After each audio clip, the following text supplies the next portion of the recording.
now to get to the fun part. Today we'll be discussing this recurring favorite, which will feature 50 tech tips for project management, collaboration, communication, and more, including resources to help get you started on that summer project that you've been putting off. And we will also include homegrown tools and resources developed by and for the legal aid community, and sources of nationally relevant content and videos that programs have made available for community use. And please feel free to share your favorite tips in the chat too. So with that, I'm going to introduce our presenters. Today we have Ket Ng joining us from Legal Aid Association of California, along with Jenny Singleton from Minnesota Legal Services State Support, Jessie Posilkin from Legal Services Corporation, Anna Hineline from LawNY, and myself, Jillian Theil from Pro Bono Net. And we've also got Brian Rowe and Ket Ng from LSNTAP on today's call. So with that, I am going to go ahead and turn it over to Tim to kick us off. All right, let's just jump into it then. So the first part is talking about password security. In the first row, you see some of the traditional methods for getting passwords.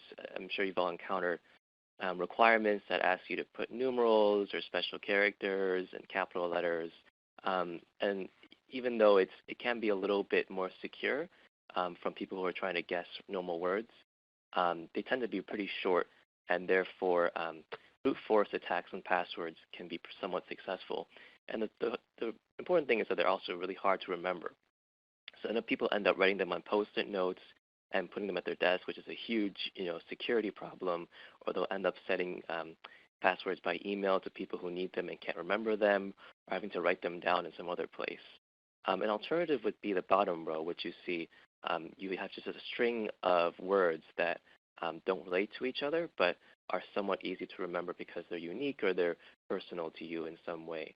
So if you have 4 or 5 words that increases the size of your password and decreases the likelihood that a brute force attack will be able to crack your password.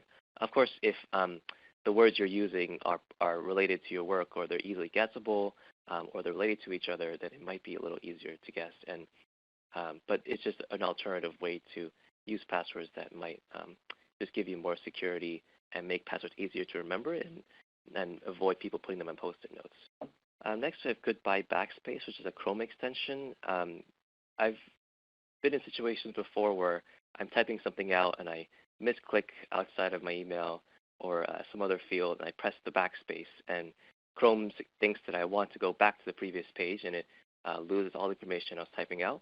So this extension essentially cancels that function and lets you type freely without worrying about mispressing backspace and sending you off the form or the email or the chat that you were just in, especially if you were in Gmail somewhere and the draft wasn't saved. So this is all in the Chrome App Store for Google. Next is the Great Suspender. This is really helpful if you're using Chrome to manage multiple tabs and you like to have tons of tabs open when you're using Google Chrome. Unfortunately, Google Chrome is known for using almost all of your computer's memory and just being a huge memory hog. So if you have tons of tabs open, your computer will run quite slowly compared to Firefox or Internet Explorer. So Great Suspender is kind of an attempt to solve that problem by just suspending certain tabs that you aren't actively using if they're inactive for a certain period, for example, an hour, 30 seconds, or a minute. It'll suspend those tabs and save some of your computer's resources to free up and to use for other things and just to speed things up. And this is also through a Chrome extension in the Google Play Store. Next, we have PointerFocus, which is a little software that I can use for presentations and webinars. There's a lot of trainings happening in the summer and in the fall, and PointerFocus is just a better way than a lot of times what exists in native presentation software. So PointerFocus has a highlight function, a spotlight function, which dims the rest of the screen and only lights up the section you want people to see. On-screen annotation, so you can write things with a pen and highlight things, and also less popular, the screen magnifier function and the keystroke visualization. The most important thing is just the highlight pointer, which is very useful, and there are also keyboard shortcuts that let you turn that highlight on or off freely. Next is tinyPNG. This is just a handy software for compressing image files, especially when you want to embed things in emails or attach them or put them onto web pages. It usually cuts somewhere between 30 to 80% of the size of a file and just makes things load faster and upload faster when you're trying to send things across email or put them inline into a Word document or any kind of document you're working with. This is really helpful mostly just for PNG files, and I try to avoid JPEGs or JPGs because they tend to be a little lower quality and they don't handle compression very well. Next is Msconfig. You can access this from your Start menu. Just in the Run menu, you type in Msconfig and it'll search for this program, and you can click it on. Just note that this is for administrators, so you might not have administrative access to your computer, and you should be pretty careful with using this. But if you are noticing that when you start your computer and there's a ton of things that launch automatically that you can't seem to disable, you can go into this and select which startup programs you want to turn off or turn on. And it's also just good to have a look at and see what's automatically being turned on when your computer is starting up in the morning, and just making sure that there's nothing that rogue or anything that you unwanted that may be eating up a lot of your computer's memory and resources. You can also use this to see the services that are currently running. It's a more advanced way to look at the tasks that are currently running for your computer. And yeah, just make sure that you don't mess with anything that you don't want to mess with. So check in with someone who might know better first. Next is the Task Scheduler. You can also run this from their Start menu, search for Task Scheduler, and it should pop up. This is good for scheduling things like virus scans and updates. And also you can tell your computer to turn off automatically every day. So you can create a task on the right-hand side, and hopefully the help menu is very helpful in this way. And the wizard is self-explanatory. So you can tell your computer to turn itself off every day after a certain period of time. If you're inactive for half an hour or an hour, the computer will detect that and then turn itself off automatically. And you can also schedule things like defragmentation for your hard drive and another virus scan. Another popular thing that I've been noticing is suppressing the Ask Toolbar update when you update Java. Java updates roll out very, very often, it seems, almost every week nowadays. And every time users have to opt out of the Ask Toolbar, and you have to click on the actual checkbox to opt out of it. And sometimes people just kind of press OK and they keep going, and they have to, and it end up installing Ask Toolbar accidentally, and they have to uninstall it later on. Another question about Msconfig. Yeah, that is for Microsoft and Windows only. I don't know if there's a similar function for Mac. Oh, there you go. There's and Ninite is just a user, a community informed software package for a bunch of different tools and software that new computers and laptops and netbooks might use. So you have everything.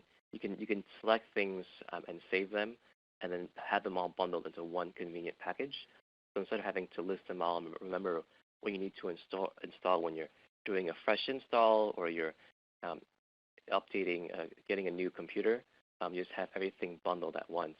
And you can have them just unload them all at the same time instead of having to go through step by step with each software and thinking about trying to remember what you use for different computers. Last is using Google Drive, especially when you're trying to collaborate on documents and you're working with people who aren't using Google Docs. You can still attach things through Google Drive. And this is an alternative to using the paperclip option in the bottom left and uploading files every time you want to attach something. So instead, you would use Google Drive. You would upload your documents to Google Drive, and then attach them through Google Drive as an attachment instead of a link to the document on Google Drive. So because the files are already loaded into Google Drive, and if you're using Gmail, Google will, instead of uploading the files every time from your hard drive, they will just attach it from your Google Drive storage. Lastly is Google Domains. So we use Google Domains because a lot of the domain registrar's quality has decreased over time, and many of us may have registered with older companies that used to be good but are no longer because they've grown or the support has fallen off, and Google has stepped in as mostly as a service provider, and although they aren't a registrar for domains, so they'll still contract out the registration, but they offer a better level of support and a dashboard that's just a lot easier to use. And that's it for my tech tips. So there are a few comments here. First, for the system admin type things, the Mac equivalent is in the notes in the chat. Additionally, there was a question about is Google Drive a secure site? I vaguely recall that there's confidentiality issues. So on the confidentiality site, Google Drive definitely can be set up to where it's secure. It defaults to HTTPS currently. So yes, you can set it up to be secure. If you are in a lawsuit with Google, I wouldn't recommend it because their robots have access to the things that you are storing there, and there isn't a way to opt out of that. But generally, it is secure as other cloud service providers, the same thing you're looking at for Office 365 or other things to that effect. Great. So my name is Jenny Singleton, and I'm with Legal Services State Support in Minnesota. And I'll be walking through a few tech tips as well. The first tech tip is using strict workflow, which is a Chrome extension. And this is based on the Pomodoro technique, which is, if you're not familiar with, is based on 25 minutes of work and then a 5-minute break, just as a way for you to keep distractions to 5 minutes during the break and stay a bit more focused on what you're doing. So the way the extension works is it aids you in keeping on track with that by blocking certain websites. And when you install it, there are default websites that are blocked automatically that you can't change. And then you can also customize it by adding additional websites and customizing how long you'll be working and how long you'll have a break. It's just a simple timer that will install on your browser in the upper right-hand corner, and you just click on it to start the 25-minute timer, and then again to start the 5-minute break timer. One thing to note with this is that you can't change the websites that are blocked during the 25-minute work period. So I've run into issues where I needed to access a website that was on my blocked list. So then you have to wait until your break period comes, or you have to uninstall the extension. But I found it to be a useful way to stay on track. The next tip is a pretty simple one, but just using Chrome's Bookmark Manager to keep all of your sites organized. There's a pretty intuitive and easy way to combine all of your sites into different folders. And then with Chrome, this will sync across different computers and devices. So this is really nice for me when I'm working from home because I still have access to the same browser setup, which is what I'm primarily working with during the day. And I just have mine organized into work and home with different folders underneath there. The next tip is using Boomerang for Gmail, which is something that I just recently started using. And I don't actually use this for work since we use Outlook at work, but I do have a few Gmail accounts for other purposes that I use this for. And there are a couple of different things that you can do with Boomerang. The first is you can schedule emails to go out at a certain time. And then the other thing, which is what I really like it for, is to send you reminders. So that can work for both emails that are sent to you and emails that are sent out. So for example, if you have an email that you receive in your inbox that you're not ready to respond to, or you need to revisit in a week, you can use Boomerang to have it resend and star the email into your Gmail inbox in 1 week.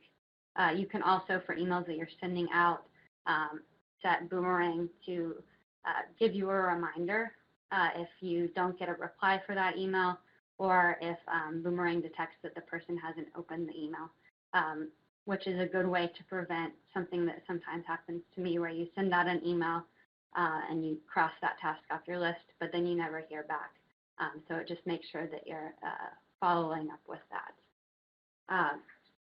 There is a free version, and that allows you to manipulate up to 10 emails a week.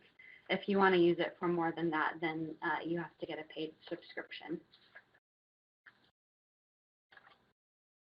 The next tip is using OneNote's doc to-do list.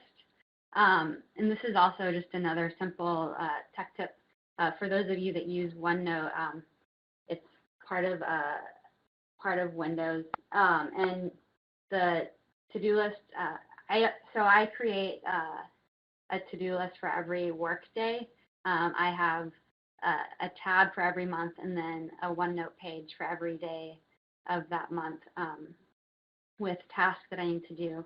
And then you can dock that list so that it's always showing on your desktop by clicking Control-Alt-C, which will dock it to the right-hand side. And then a couple other shortcuts is Control-1, which can create a checkbox. And then you can use Control-Shift-1 to create a task, which will then also cross-populate it to your task list in your Outlook. 2 quick questions here. One is, are you saying that Chrome organizes your bookmarks or just syncs them between platforms? Chrome just syncs them. You have to do the organization yourself. Okay. So you can by just dragging a URL into the toolbar. And then there's also a bookmark manager that you can access. Excellent. And we also did a full training on OneNote about a month ago. The video is up on our YouTube channel. I'll drop a link to that, but OneNote is wonderful. Agreed. Awesome. So the next tool that I've recently started using is Draw.io. And this is basically a cloud-based flowchart tool. And I used this when working on a hot docs interview with a couple of attorneys, and one of the attorneys actually started using it and introduced it to me. So it's basically a really simple, intuitive tool to make flowcharts with drag and drop shapes and arrows. And then you can also, highlight things and write comments associated with different boxes. And then you can save your diagrams in the cloud through Google Drive, which is what I use. You can also use Dropbox, a browser, or also just save it to your own device.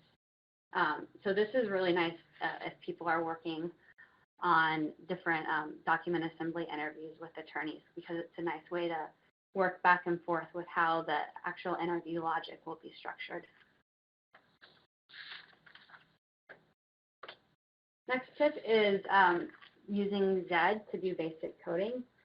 For those of you who do some admin work for your pro-justice or law help or other websites, but don't necessarily have an HTML coding experience, this is a good kind of beginner tool, I think.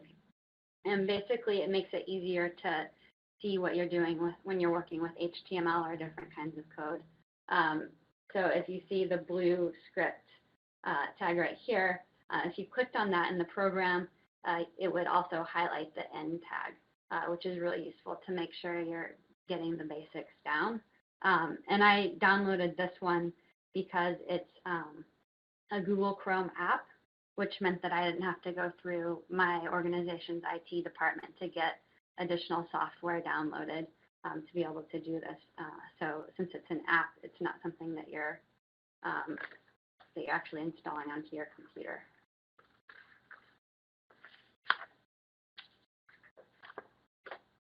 Next is Notability, and this is an app that I've just started testing out, but one of my most tech-savvy friends uses this a lot and keyed me into it. But basically, it's a way to sync audio with notes that you're taking. So it's used a lot in the educational context, but I think it can be a great tool if you're going to different presentations. And the way it works is that the app will record audio, and then as it's recording, you're taking notes. You can also draw things, import different files or images, and then you can go back into the app at a later time and go to a particular note, and it'll be synced with the audio from the presentation so that you can also hear what was said while you were taking that note. And interesting, this was first developed to help hearing impaired folks because it amplified the sound, and then they kind of developed more functionality out of that. So this is not a free one. You have to pay $3.99 for it. But from what I've heard from people who have used it, it's worth the few dollars. The next tip is Wunderlist, which is basically a to-do list that can sync across your devices and also in a web browser. So for all of your tasks, you can add different due dates, reminders, and then also subtasks underneath each task. And then you can also add comments, files, and notes for each task. And then you can, for the various task lists that you have, you can organize those into different folders. There's also a Chrome extension that works with Wunderlist that allows you to quickly add in different articles or websites as tasks are associated. And then you can also highlight text within a web page and then click on the Wunderlist Chrome extension button, and it'll add that web page as a task and then include the highlighted portion as a note associated with that task.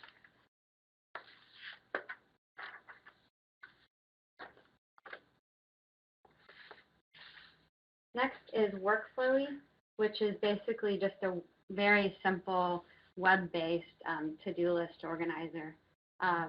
So you go in and it's basically a way to make quick bulleted lists.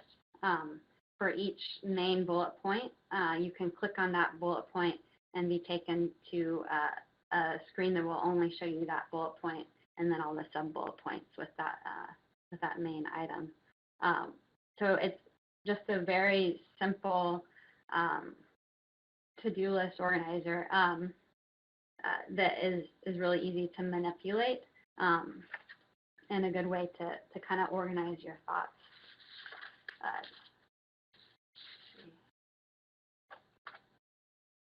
Next is Asana, which again is something that I haven't used yet, but one of my friends has used quite a bit on working with group projects. But this is something that you can use when you're working on a project with a team, and it basically will organize everything associated with that project into one place. So things are organized by project within Asana, and then for each project you can add different tasks, and then you can add comments, you can add responsible people, due dates, attachments, notifications for each of those tasks. There's also a way to communicate in real time with people within each project, and then upload documents or other files that are associated with that project. So it's kind of like a holding place for everything that's associated with a project, and you can get all the files, all the to-do lists, all the communication stored in one place. So for this, you do need to make sure that everybody on your team is logged in and working within this platform, because I think that's the only way that it would really be useful, which might be a hurdle. But I think that it could be a pretty powerful tool if you got everybody on board. My final tech tip is to take a break. This is a Google Street View of where I take a walk every day. And I do this especially when I get stumped on different technology pieces, like working with hot docs or something. And it does wonders.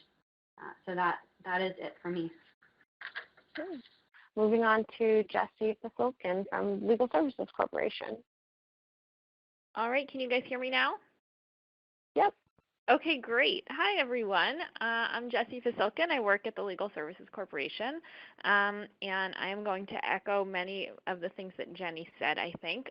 But the first is my preferred to-do list option. I know there are 900 different kinds of to-do list tools, and one of the ones that I really love is something called Trello, which basically is a cross between something called a Kanban board and what I think of as whiteboards or large Post-it notes.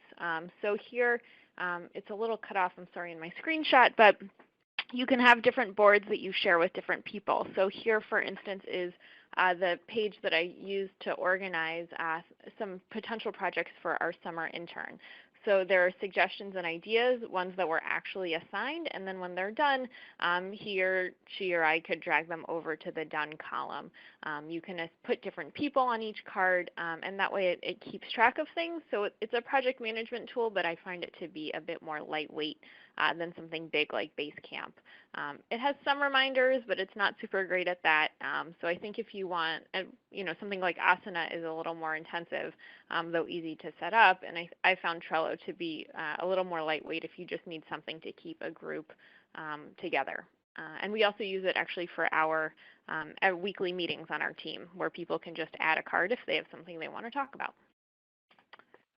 The next tool that I love is, like many others, a Chrome extension, and it's called OneTab. So I am a person who ends up having 900 tabs open during the day. And at the end of the day, I may still want to have 2 or 3 of them open, links to read or something else that I want to remember to check out. So OneTab, when you press the button, condenses them all into, as you can see in this image, a big list. And as you click each link, it takes it off your list. So it's sort of using tabs as to-do list, while also, as you can see in their lovely ad, reducing the memory that your browser is using. So it's something I use pretty much every day. The next thing that I'm going to talk about is something called Github, but I like to suggest that it be used for non-coding projects. So Github is an open, meaning public, code repository that lots of different folks ranging from the government to the private sector use to store and edit and collaborate on code. And so an example of this that I saw recently was an article in Bloomberg News about code.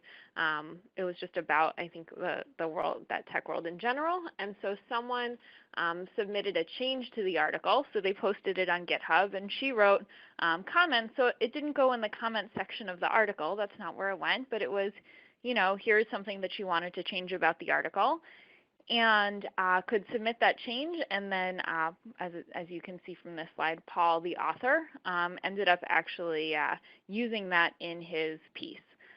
So I think if you're working on a big collaborative document with a lot of people from lots of different parts of the world, so not just in your own organization, you may want to take feedback or comments, but might not want to incorporate all of it, and you might want to give people more space than you might just in a Google Doc comment section. And I think that this allows you to do that nicely.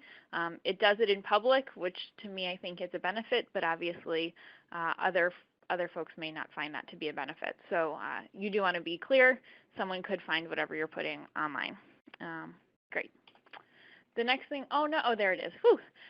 Is Smartsheet, which is another, we use it here at LSC in collaboration with Trello. So Trello is sort of the big overview. And here's a draft implementation plan we're going to be rolling out Box and Salesforce here over the summer. So here's a draft of the plan. In this view of it, it just looks like a spreadsheet. And this is one of the templates that they have. Smartsheet is free to start, and I think that I don't remember what we pay for it, something nominal, a few bucks a month, I think. It's a freemium product, so you can add more money or add more features with more for more money. And anyway, so here's the spreadsheet. And then if you want, you can turn it into a Gantt chart if that's your preferred mode of communication. I happen not to love them, but other people do. So it's nice that it can communicate for different people. Here you can see a dependency between two tasks that I set up. So pretty clean and simple. And then the last thing is that it can also take that same spreadsheet, turn it into a calendar, and then that calendar can be imported into Outlook or Google. So I think it's a really nice, smooth way. Again, this can also be with Teams, so many people can make edits. And you can use it with a team. The way I've seen it is where people can have one person has to make an update. They don't need to be invested in the whole system. They'll get an email saying, please update your column when you finish your piece of this project, and people can do that. So that's Smartsheet that we use all the time. So my next few tips are all about the human part of technology.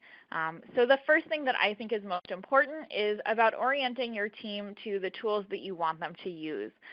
So even if you're on a pretty tech-savvy team, I think it's really important to sit down and just walk through what are the tools that you're going to use, how do you plan to use them, how do different people want to use them. Even if I can figure out Trello on my own, understanding how my coworkers like to use it and like to keep track of things can really make a difference to make sure we're all communicating in the same language. And the next piece about communication is to pick up the phone. I think that's the other piece that I see a lot. I love email and that I like to send them. I like to think things through that way. But more than once over the past month, I've written a really long email, refined it, edited it, and then realized if I just called the person, I could probably solve the problem more easily. So while I do love my email, I do think in terms of collaboration tools, I just wanted to remember there are unlimited, new Chrome extensions out there, and at the end of the day, this old reliable thing called the telephone may still be worth something. And my last one, I forgot that I had one last one. If you are a graphic person, or in particular, if you are not a graphics person and you are trying to maybe use one of the other design tools that you saw earlier, or you're doing something on a website and want some easy iconography, there's a great website called The Noun Project where, as you can see, there are all kinds of icons that have often been tested in order to set up your website and make sure that it's readable and understandable. I gotta say, I'm not sure what the tongue at the bottom of the list is there for, and if you really need some ramen, it appears that we have that in the lower right-hand corner, but I find that really great. And the other cool thing is you can also release your own sets. So if any of your organizations create some cool graphics and you want to be known as someone who creates cool or useful graphics in your field, maybe there is going to be some legal nerd creating really great legal icons, you can add them to the Noun project. I think they'll have to be open source, and then you can make sure that other people use them. And that is it. Great. So I think next up we've got Anna Hineline from LawNY. So tech tips. My first one here is track changes in Google Docs. So one of the biggest issues that I've heard from people in trying to get people to transition to Google Docs is that they are unable to do track changes like they were in Microsoft Office products. So recently, Google rolled out the track changes within Google Drive and Google Docs. So up in the right-hand corner, there will be, you will see that you can be editing, suggesting, or viewing. So if you change that to suggesting, it'll mark up your document similarly to how it is marked up in Word, and leave comments down the side. And then similarly to how you would deal with comments in Google Docs, you can just go through and accept, reject, or comment on other people's thoughts about your changes to the document. And then if more people are collaborating on the document than just one, it'll obviously do their different pictures and colors, so you can keep track of who's doing what.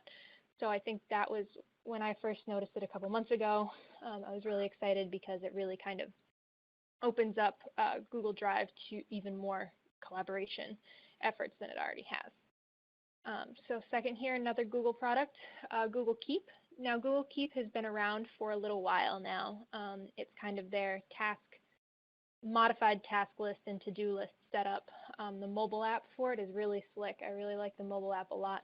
But they just recently built in the ability to share your to-do list. So you can jump on and add different people to your to-do list. So as different items are checked off or completed, everybody on your team can be notified of that through this. And now, again, we've all kind of talked about different ways of lightweight project management. So this is just another example of that for people who live in the Google ecosystem. It's kind of informally built into Google Apps. But it's still kind of working on gaining recognition. For some reason, Google's built-in task list through their calendar isn't awesome. So this is just another alternative to that. My next one here is Calendly. It interacts with Google Calendars or with Outlook calendars, and it's kind of a different front end that you can give to your calendar. So when you're scheduling meetings with other people or looking to fill appointments, you can send people a link to this, and it'll allow them to see a really basic overview of your calendar and select what meetings work best for them. So you're not showing everybody your private meetings and who you're meeting with and when you're going to lunch and where you're going to lunch. It just really kind of allows them to jump in and say, great, I'll take the slot from 9 to 10, and then it will then go back to you and tell you this person has arranged for that time slot. Slack is another big one that's starting to gain some momentum in our community. For those of you who are familiar with IRC from years and years and years ago, it's like IRC but on steroids. It's starting to become, like I said, more popular in our community, and it's being tested as a cross-platform collaboration tool. So like it could potentially be in addition to LSTech, right? We could have a Slack message board that would allow us to jump on, and it's like a big chat room with different channels, and it's all cataloged in the background. And then, so I've talked to people about using it internally. So, you know, you have your housing practice, if you have a big office or a couple of offices that collaborate on housing, so you can talk about issues related to housing law or family law or whatever, so you would have a different board. And then I've also heard people talking about integrating it into their IT help desk. So, I mean, there's a lot of different ways to use it. I mean, generally, it's used by like a lot of startups and a lot of tech companies, but it's definitely starting to cross lines a little bit. I mean, personally, I think it's great, but I haven't found a way to integrate it into my daily use yet, so I would love to find a way to make that work for I would just like to second Slack. Slack is wonderful. Getting people to sign up with different domains is something that I need to look into, but I am interested in getting it set up for the LSTech community. There's also a general question here, which is Calendly. Does it work for scheduling with people outside of your organization? I believe it does, yes. I believe you can send it to anybody. So it's more than just viewing a calendar, but you could send it to anybody, but I'm not 100% sure on that. Great, so next is another one that's been around for a little bit, If This Then That. So you can kind of create these little formulas related to the different platforms that you use. So for example, like if I star an email in Gmail, tell it to create a task list, or tell it to put it on a task list, or create a reminder so I know that I have to take care of it later. And then to something like more silly, like if queryweather.com, if it's going to rain tomorrow, send me an email.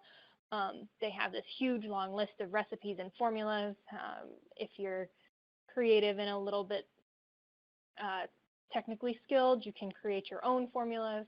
So it's kind of a really fun way to get some of your other tools to work together, as well as, you know, really kind of automate a lot of your day-to-day tasks so that you can kind of work through things in a regular manner.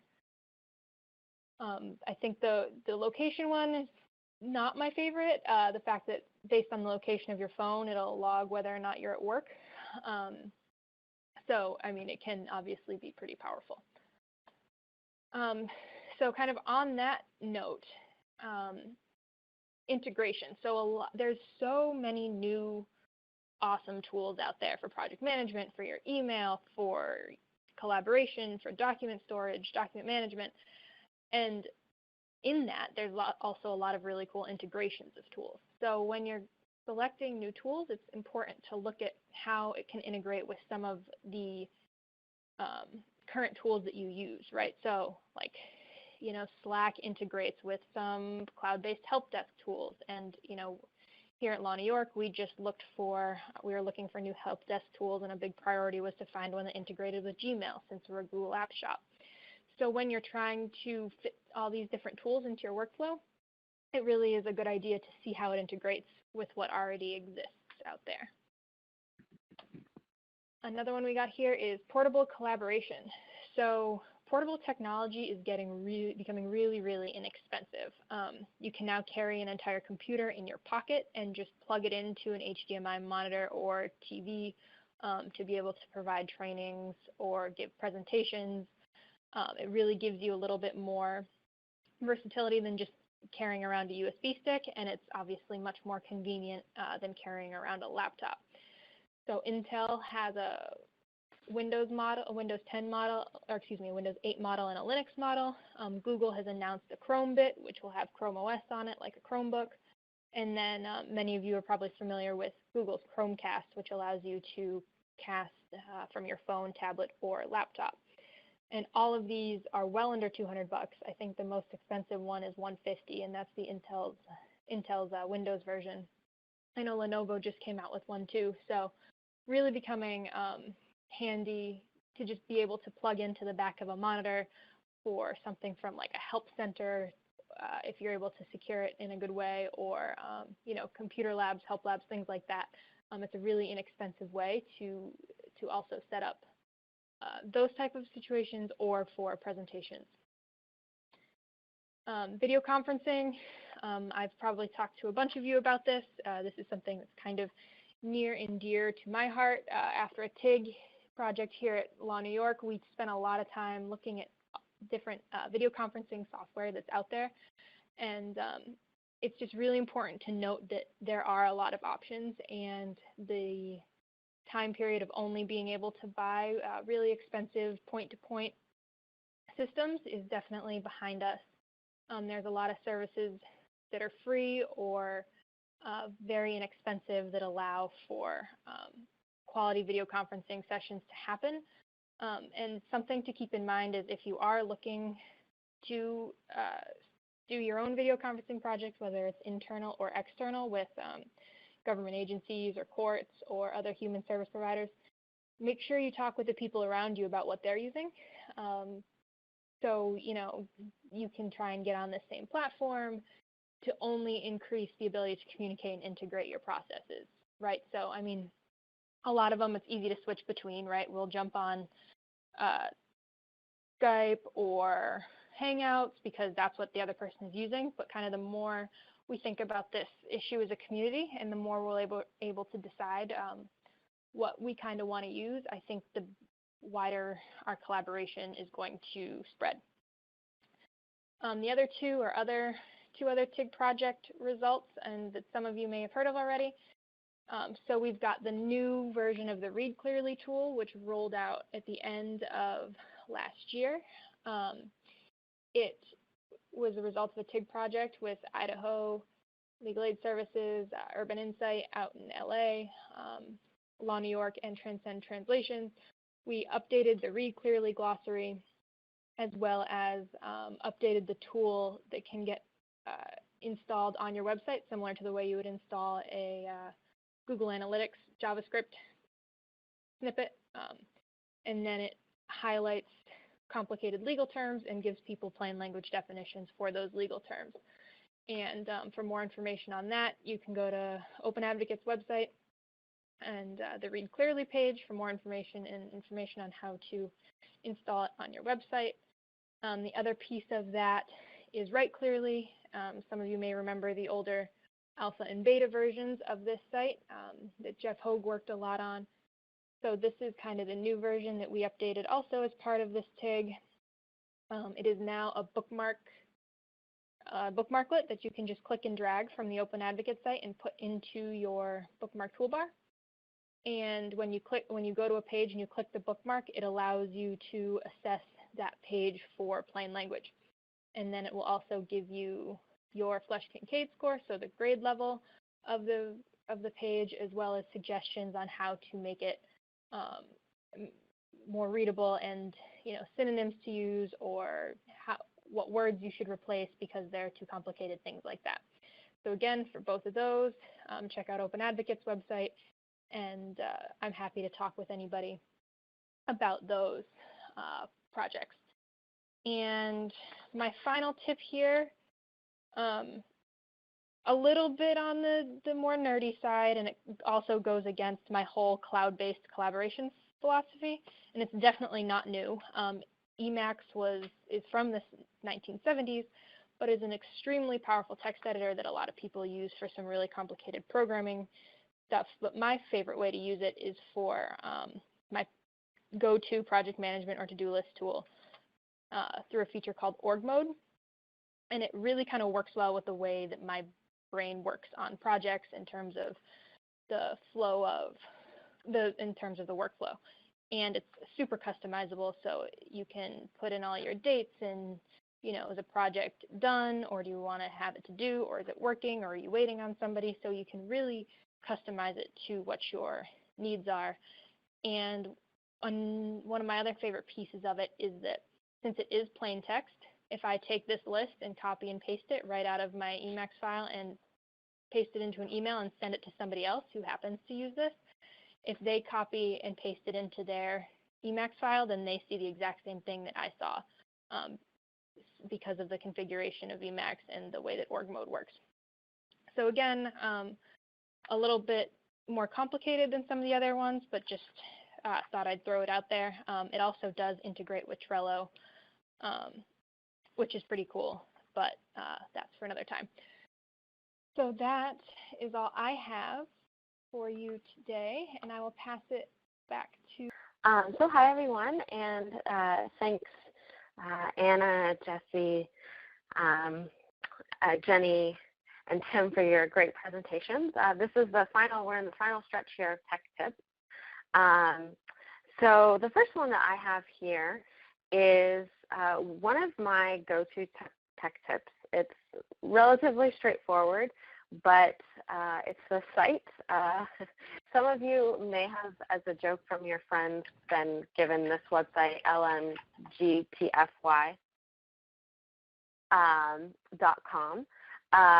also known as Google. I use Google pretty heavily, actually, for getting answers on different things, such as how do I adjust the brightness of my computer, to best practices for project managing technology projects. Usually I found that that's a really good place to start and can open up the rabbit hole of different resources I can look at. So definitely encourage you, if you're ever bug troubleshooting or have larger, more strategic questions, to give Google a try and just type something in the search box and see what returns. And the next tech tip that I have is the device mode mobile emulation in Google Chrome. So we live in an era where we're seeing an explosion in the different types of mobile devices that are out there. And as folks working on technology projects, we need to think about, it's an extra layer of the fact that people are using different size screens, and so they're going to see the content differently. But this tool helps with this a little bit. web content needs to look and feel great across a variety of devices and network conditions. And the testing, the quality of your mobile experience can sometimes be a little bit more complex because of this. But device mode brings the insights of mobile testing to your browser tab through the power of mobile emulation. So you can see here on the screen that you can, under device, you can adjust the different devices, how those would interpret any content or a website page. And same thing with there's network. If there's any changes in a person's network, you can see how that might affect the rendering. I try to do this if I'm working on a web page. I will try to test out content that I've put up on at least one mobile site to see how that looks, and then an iPad just to get a sense of how that looks. And if I'm happy generally with it, then I'll move on and feel good about it. But if it's rendering very incorrectly, then I'll spend a little bit more time working on the content. Another really useful tool in thinking about your websites and web projects is, and I know that this has been used as a tech tip in the past, but I definitely think it's worth repeating. This is the Web Accessibility Evaluation tool. You can evaluate your site from an accessibility standpoint. So this can help you to identify contrast errors. So for example, any errors that would cause those with certain visual impairments to have trouble processing your site. And understand also how a screen reader might have trouble interacting with your site. Those folks with certain impairments may have trouble and may need to harness a screen reader to interpret sites. And so this tool gives you an introductory sense to things that you may want to think about. I just ran this on Lifehacker, and as you can see, it returned some errors, some contrast errors. This HTML5 in ARIA refers to problems for screen readers. So definitely worth checking out if you have a chance. My next tool, similar to the tool that was, to the wireframing tool that was discussed earlier, is mockups. I find this to be a really helpful wireframing or prototyping tool. There is a free version of it. And I think what I like most about this, though, is that you're able to take your ideas and put them into a visual format. So in some ways, I actually think of this as a communication tool that allows me to take, what I have in my mind or on paper and then show it to the stakeholders on the project and say, is this what you want? And do a little bit more digging and collaborating based on the results of this wireframing tool. My other favorite tool that I love to use is there's a Google Analytics plugin for Chrome. The Page Analytics Chrome extension allows you to see how your users interact with your web pages, including what they click and they don't click. And you can use these insights to optimize your website layout, improve user experience, and amongst other things. And then, as you can see here up at the top, there's this bar that appears. So if I have this plugin turned on, whenever I'm navigating to a site that I have connected to my Google Analytics, this is an example of the Olmsted Rights site. It's just showing me on that page what the analytics are. And I just find this to be a really helpful and different view than actually going into the Google Analytics tool. My mind tends to think a little bit better when I'm actually on that page and getting the returns of what those analytics are. It just helps me process and think through what I'm seeing in a little bit of a different way. And what you can see here are page views, unique page views, average time on page, bounce rate, and percent exit number of active visitors in real time. And then you can see in-page quick analysis, so where users are clicking on the site. And then you can also use the Google Analytics state comparison and segmentation tools directly in the extension. And then pages you are tracking with the Google Analytics code for an account your Google account login has access to will appear like this in your Chrome browser, as I mentioned before.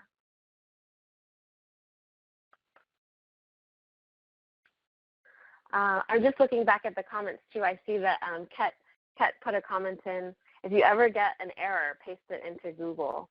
If you're on a website, I have certainly done that before too, and I find it helpful because it gives me a little bit more insight into what might be happening with the system.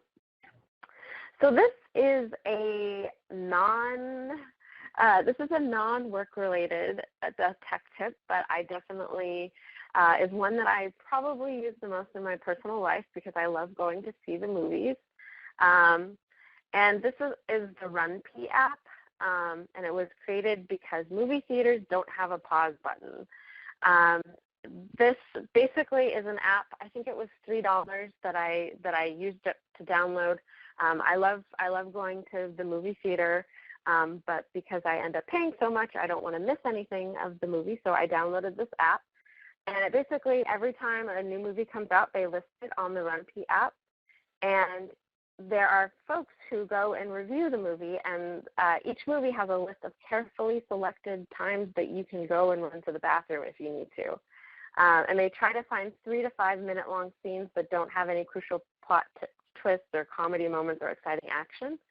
And it also, as an added bonus, lets you know whether there's anything to see during or after the end credits, which is something I always like. You know, should I stay here in the dark movie theater, or is there going to be something more? And then you can set a timer once the movie starts, which will vibrate when you should get up and go to the bathroom. And it's a silent timer, so movie theater friendly. And another, so this is a low tech tool that I have. This is actually my desk. Within the past 3 months, I would say, I set up a new way of doing my work. I wanted to harness a stand-up desk, and so but I didn't want to be standing the whole time, so I also wanted the ability to easily sit down if I needed to. So you can see my chair here. When I'm sitting in my chair, and I've got my keyboard and mouse here, and then my main monitor that I use when I want to sit down. And then when I want to stand up and work, I just pull my laptop forward and use the keyboard on my laptop and use these two screens for doing my work. Often try to look at this screen as my main screen for ergonomic purposes. This was a pretty easy setup to do. I borrowed this stand from a coworker. Actually just bought another stand yesterday. But I have found it to be such a boost in my productivity. I'm just really able to focus a lot more on that, including Jenny's tip with taking, when I hit a slump, taking a 20-minute walk, I come back feeling refreshed and creative and ready to go and get productive. So for those of you who are interested in trying this out, I strongly recommend it. Doing a convertible standing sitting scenario. And then the other tech tip that I wanted to mention is this concept of these digital service marketplaces, where there's just been a kind of a flood of these. LinkedIn for Good, which is for matching you with volunteers, that's free. Volunteer Match is also free. Then there's some other sites that are paid, sites and apps. One is called Fiverr. Basically, these are sites where people offer up their services and their skills for you to connect with volunteers or to get things done that you might need to. Fiverr, you can connect to people who do voiceover work, do translation work. I've seen people offering up business plan writing there. For $5, you can do that. Then there's TaskRabbit for more tasks that involve like different chores or laundries. For example, I know that there was an organization next door to us who got a whole bunch of new IKEA furniture, and they hired a TaskRabbit to help put that together. And then there's Postmates, which is an app. I don't know if, I know for sure it's in San Francisco. I don't know if what other markets it's been yet, but these are folks who can go out and run errands for you. If you're busy at work and you can't step out but you need something to get done, they can do that for you. So definitely worth looking in as a creative way of just kind of getting things done and harnessing the work of other people. And my next tech tip is x.ai. So full disclosure, I am not fully using this. I'm on the wait list for this as well, but I have received emails from someone using x.ai. I think it's pretty fascinating. Right now in Silicon Valley, one of the hot things is machine learning and artificial intelligence, and so there are some really interesting things that people are doing around this. So x.ai is a personal assistant powered by artificial intelligence that schedules meetings for you. So it lets you use email to schedule meetings. You speak to Amy at x.ai as you would to any other person, and you can have her do all the tedious email ping pong that comes along with arranging a meeting.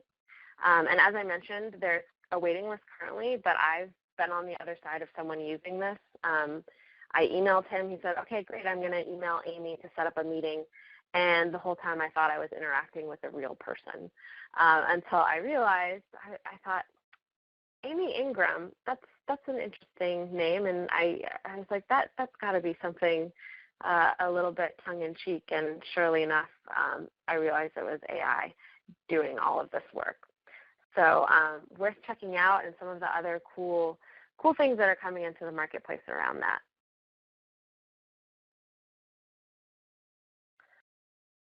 And I'm going to pause here briefly. Yeah, Caroline, I see your note about the services. I'll go ahead and push those out into the chat at the end for you. So yeah, we'll also try to add those to the blog post later. Okay, great. Yeah, and the comments are in the slides, so they'll be in the slides that are posted. And then my other favorite tool to use is Feedly. It's a news aggregator that can be used on various web browsers and mobile devices running iOS and Android, and it's also available as a cloud-based service. But what it essentially does is it compiles news feeds from a variety of online sources for the user to customize and share with others. What I particularly use this for is two things. One, I like to keep up to date on relevant news. So for me, I have two different types of news. I have access to justice news that I like to stay on the loop on. And then there's a series of tech news that I also like to keep up to date on. So I find this is just a really good way to go in and start my morning at work to get my brain kind of going. And then the other thing that I use it for is if you do content curation, if you're involved in that in any way on your site, this is a really great way to help you curate content all in one place so that you have one place to go and look and you can pull the relevant information to add to your site. I do this we have a Feedly set up for our organization to keep the news tool on Pro Bono Net populated, and I think in some cases the calendar tool as well.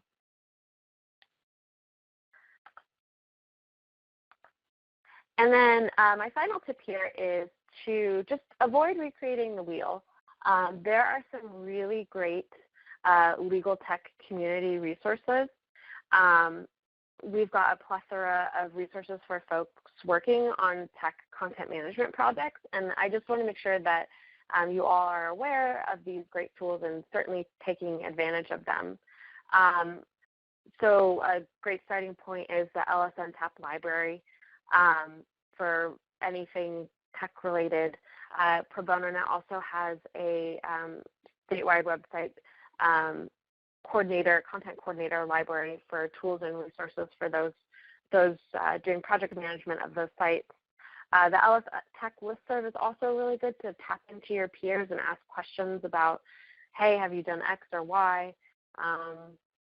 And you often get a great response. There's also ShareLaw Video and sharelaw.org. These are sites where you can find assets for video projects and for other content to share onto your site and or to recreate in your own way. And then also there's, just a reminder, there's some content sharing capabilities on both LawHelp and Pro Bono Net for those of you who are on LawHelp and Pro Bono Net sites to tap into that, to just share out resources as appropriate. So that wraps up today's discussion. I wanted to thank all of you for attending. The next LSNTAP PBN webinar that we'll be holding is on process mapping for civil legal services, small investments with a big impact, which will be held July 15th. Brian, are there any other LSNTAP trainings in between them beyond the Pro Bono? We have one specifically on looking at innovations both outside and inside legal services, put on by Idealware July 9th. And we may be scheduling one on analytics sometime in July. I'm still working with the organization that's finishing up that TIG. But the trainings area on the LSNTAP website definitely keeps those up to date, and they are all being done at this URL that we're at currently. Join me. So, great. Thank you guys so much for putting this together. There is a survey link in the chat. If people could take 2 minutes and fill out that survey, we'd greatly appreciate it. It helps us inform what webinars we put on next year and anything to change for presentation, that type of stuff. Thank you guys.